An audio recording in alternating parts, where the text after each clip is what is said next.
Welcome to Inside the Firm, a podcast dedicated to small business owners and hosted by entrepreneurs, Alex Gore and Lance Cayko.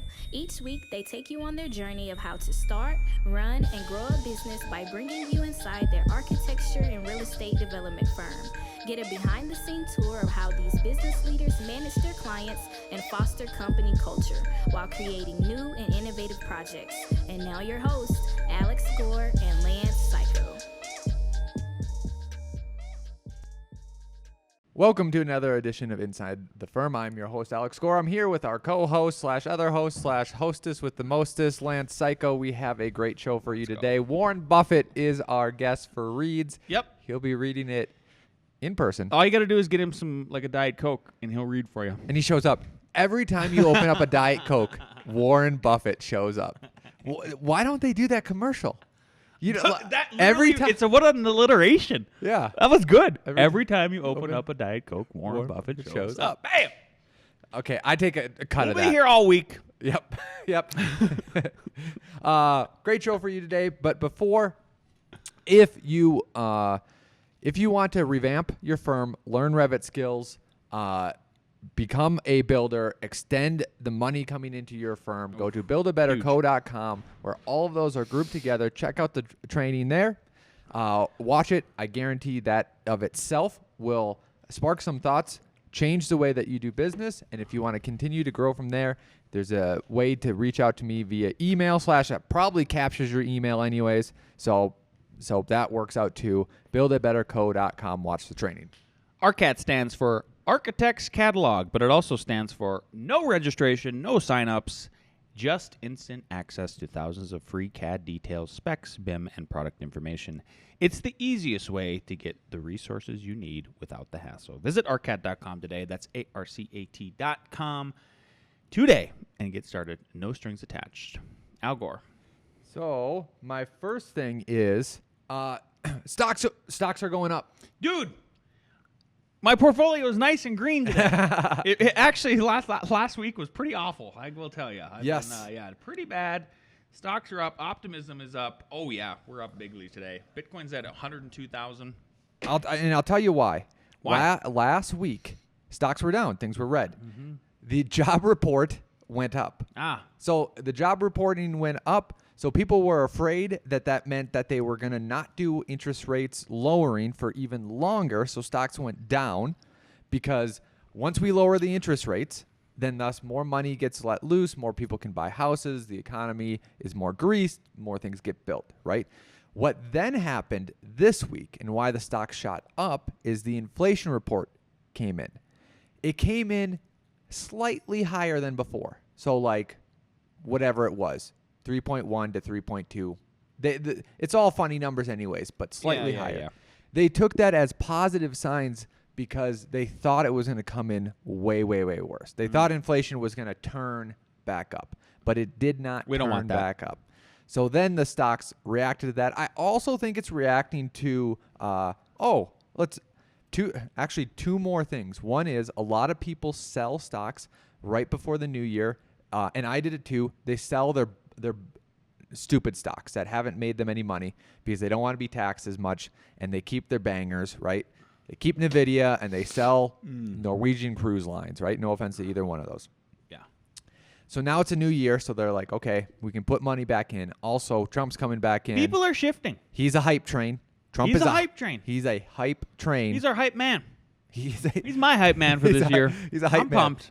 Yeah. I'm just optimistic. Come on, let's be positive and optimistic. Yep. And get after it. So I feel all three of those reasons. CPI came in flat. That's the mainstream narrative why it went in. I think those second two reasons are also why it came in.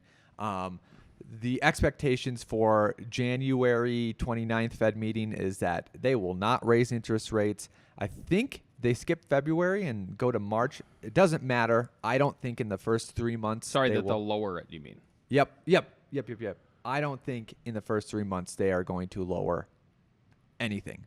I think it will take till 4 months or 5 months. I would agree. And also, Al the Oracle Gore, honestly, he's been pretty spot on lately. Past 18 months, 2 years, pretty good track record lately about all the interest rate stuff. Yep. I think I think that they might do one before summer hits off, just for the pressure of Trump wanting houses to be built.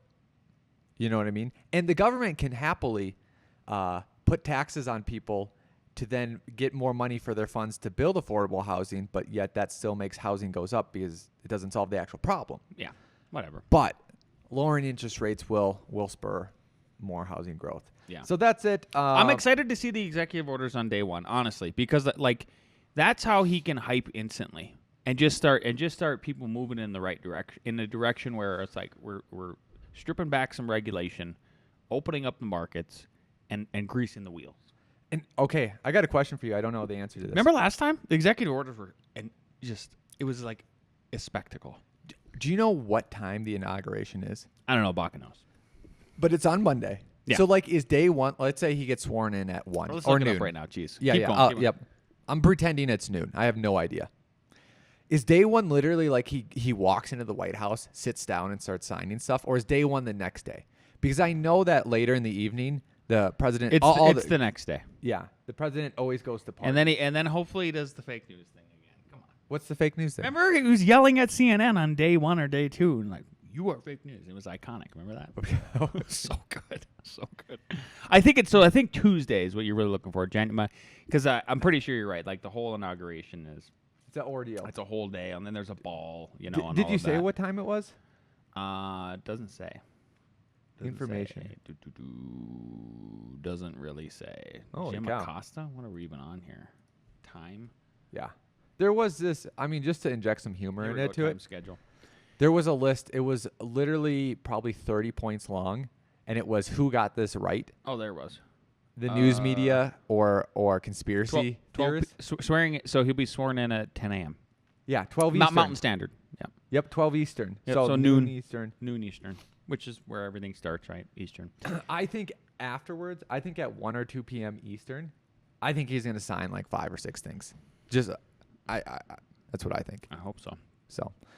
Are we talking about these articles or no? Nope. I went Okay. over them both. Okay. Those are just my references if I needed them. Good.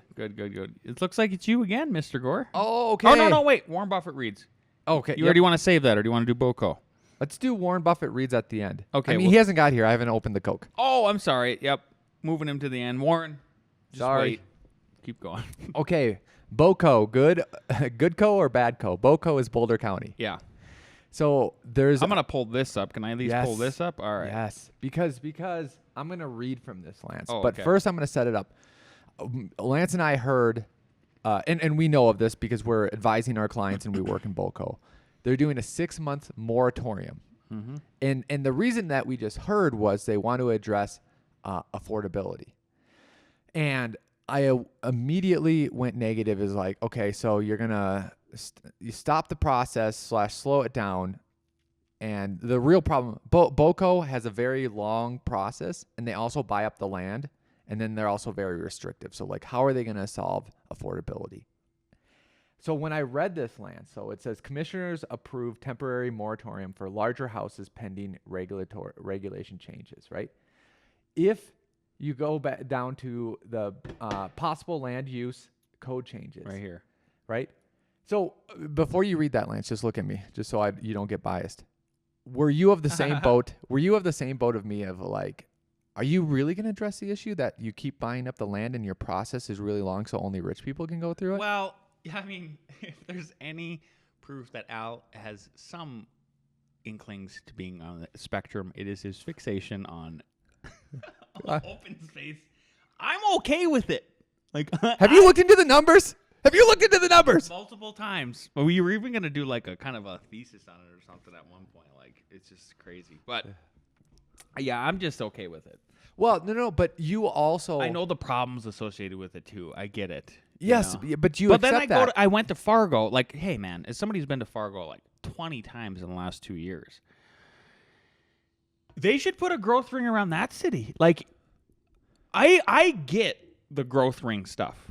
I'm sorry to play devil's advocate here, but What's kind of funny though, I agree with you because I remember it's trash on the periphery of Fargo. It's just trash, and it goes for a while. I remember being in the Army and being driven around and I wake up and, we're in Fargo. And I go back to sleep and I wake up like literally like 10, 15 minutes later, which isn't big for a big city. I'm like, we're still in like we still haven't gotten to the base here. Like, holy cow. Mm-hmm. Obviously, Fargo is way smaller than Denver. Phoenix is the most hugest thing in the world. Right? Like lengthwise, just like it's so breadth big of the city. It's so big. It takes so long. Yep. And the reason why we're mentioning Fargo is because Lance grew up in a town where you could throw a rock and hit the other side of the town. Yep. You could. You could throw. You know where your parents' house is / the gas station. You could almost, with some sort of assistance, throw something and get over the town. Yep. Anyway, so I get where you're coming from, but you don't complain that Boulder County needs affordable housing. Exactly. But if I was that person that complained, I would shoot you. Yeah. Because you would be contradictory. Yeah. Anyways, this is what the article says. Yeah. Due to concerns about the impact of increased housing sizes in unincorporated Boulder County on sustainability and assessed values, the commissioners are considering changes to their zoning code. So, why did they include affordability at the end? Is that what Is that what pisses you off? Yeah, It pisses me off. To help address neighborhood character, sustainability, and affordability. They could have just said "and sustainability." Period. And actually, I would have been okay with this. But here's where the whole front of the sentence and the last part. You're coming at it from a different perspective that I wasn't coming at it. Because when you say affordability, I think you're actually meaning for people, right? Due to concerns about the impact of the increased housing sizes. So how Boulder County works, right? You want to do something to a house by house. You have 1,500 square foot perimeter, and they take into account all the square footage of this, and they exclude if you are close to a city. And if you're close to a city, none of those houses in the city actually counts. So it's only county houses, right? Unincorporated Yep. land. And this has been in effect for a while. So a lot of the county houses are not big. Because if you were going to make a rich, fancy neighborhood, you incorporate into a city. Now those houses don't count in your county stats, right? So most of the they're not building big houses in Boulder County. Mm-hmm. They think the problem of affordability is because you can build the median or up to 125% of it. So the moratorium is you can, for the next 6 months, and it says the initial pause is 6 months. It could go longer. You could only build, and sometimes it's like 2,000 square feet, mm-hmm. right? And you have giant farms, and like that's all you can build. They think that people building up to 125% is the problem. I'm like, so it's they're like missing the forest or the trees. It's really it's really this artificial scarcity of the land. It's like when Aspen or San Francisco or other people like, you think that's a problem? Got you. Your definition of problems is not real world problems. They're your made up problems. So, good co or bad co? You know what? If you want to live in mid co, if you want to live in an isolated bubble where your non-concerns are the biggest priorities, then you are allowed to in America. You are. I say it's mid co. I'm still all in. I haven't lived anywhere but Boulder County since 2008. It's 2025.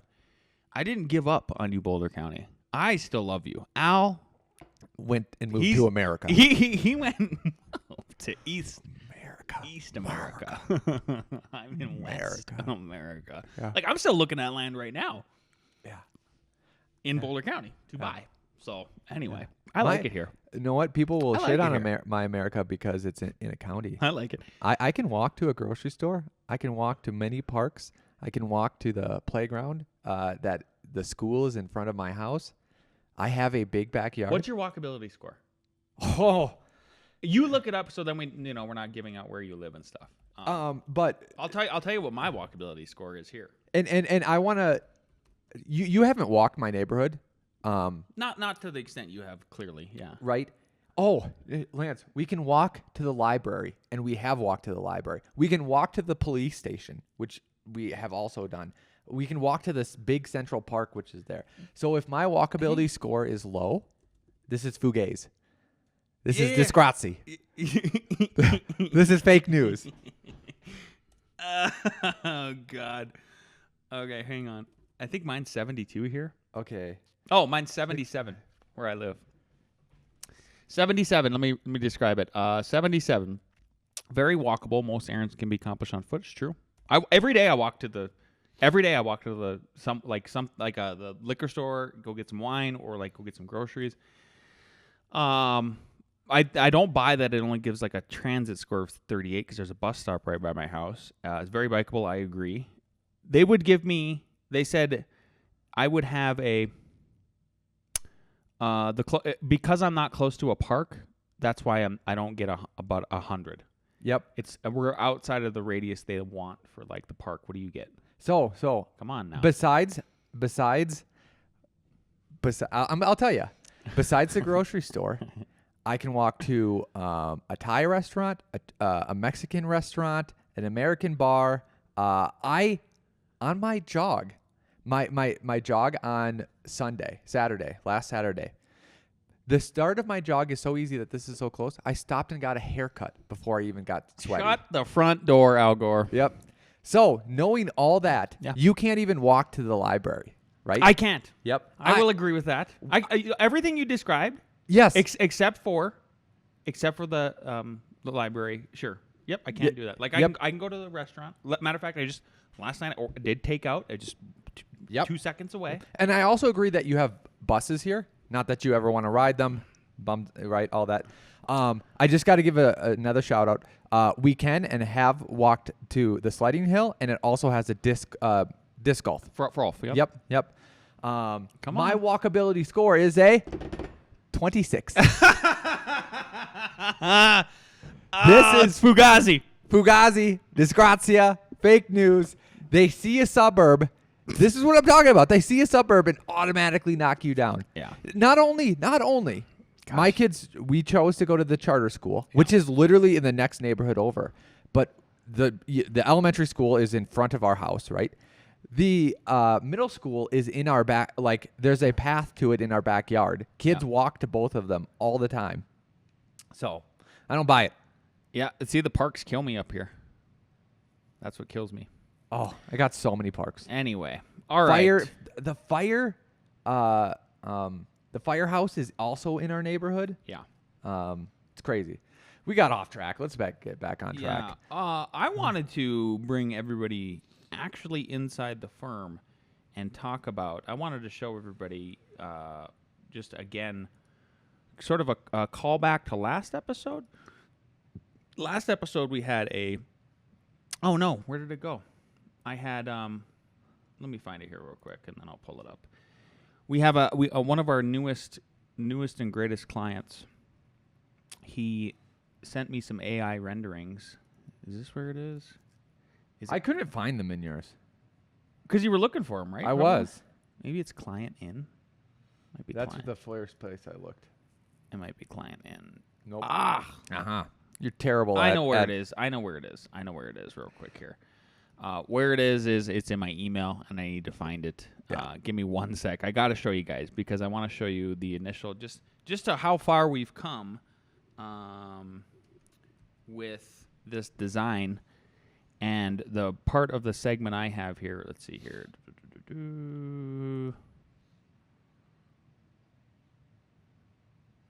Where is that image? Why? Why was it so bad? Yeah. You can cut this too. You're the editor. Yeah, it doesn't matter. Huh. Is it one of his other? Here it is. It's this what it is. It's one of these emails. I got it. We're coming up. We're getting it back together again here to talk about. Boom, boom, boom. Oh. Here we go. Okay. So, client came to us. This was his concept from AI. He said he did like several hundred iterations, which is wild to me, and this is the best he could come up with. But and then he and I had multiple email exchanges and stuff, and I just want to show everybody how close we actually got to his concept. And it had to turn like this because it wasn't the way the picture was because it was AI. Yep, that was the biggest thing. So like if you go back to this picture, you look like we're like parallel with the slope right now, and then I had to turn it and go perpendicular. But holy cow. And it was, I just want to like I posted about this on LinkedIn because I was so excited about the project leading up to even the presentation meeting I had with him yesterday morning. And it was one of the best presentations and like project reveals at the very beginning that I've had recently. We've had a lot of those, and like our best projects are the ones where I pretty much get goosebumps at the end of the meeting or during the meeting because I'm like they're just so receptive to what we're doing, but it's because we're listening. It's because we're listening, and I just want to reemphasize with that is like I don't think if you drop the ego a little bit, architects, because that's what I did with this, is like I'm just like I'll layer in my ego just through design and all of that good stuff. Like we don't have to go further than that. I don't need to like poo-poo this or whatever. Right? Like I think he's got good taste, and they got to discern. Maybe some potential clients don't have good taste, but so I'm gonna keep everybody updated on this project actually, as hopefully because it is a Boulder County project. You almost got caught too, because you're under the square footage. We're right under the square footage. But if this would have been like a normal house and not a Airbnb or whatever, you might have designed something too big. Would have been a pickle. Yeah, agreed. So that's that. Now we're gonna bring in Warren Buffett. Nice, because he's got some reads for us to do today. I'm pretty excited. Here he is, Warren Buffett. Here he is. Let's see what he has to say. We can afford to lose money, but we can't afford to lose reputation, not a shred of reputation. And therefore, I ask the managers, I ask them to judge every action they take, not just by legal standards, although obviously that's the first test, but also by the test, what I call the newspaper test. How would they feel about any given action if they knew it was to be written up the next day in their local paper, to be read by their family, by their friends, by their neighbors, written by a smart but kind of unfriendly reporter. And if it passes that test, it's okay. And I tell them if anything is close to the lines, it's out. And they can always call me if they wanted to check something. But if they call me, there's something wrong with it probably anyway. So. Okay. You know how your Lance nicknamed Cayko? Mm-hmm. You brought this up, Lance Hothead Cayko. Yeah. Is this a personal reflection? Gotta calm down a little bit. Yeah. If some of yours, I know your actions, you know some of your actions, were written by a smart but not too friendly reporter. Might not be Is good. it a nice check? Is that why it came? It's a little gut check. A little gut check. A little self-gut check. It's great advice.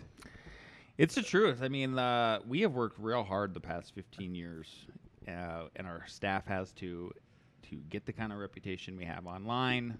And man, it's a good yes. And I think, but the part I really want to emphasize is actually like it starts with your initial meeting with your potential client. Understand who you're getting in bed with. Understand what it's going to be like with them. Really try to vet them. And I think it's a reminder for me to like do a Google search. See who you're dealing with. Are they a wild card? And then they're going to make Hothead Lance get hot and bothered. Have to play this clip in his head and just like sit there and wait, I don't know what to do now. Yeah, pretty much it, buddy. So anyway, that's what we got for you this week. If you like this episode, you're watching on the YouTube, like, subscribe. If you're listening on iTunes, leave us a 5-star review. And always send us gifts to 825 Chrisman Drive, number 100. Do it. Colorado 805. Do it. See ya. Bye.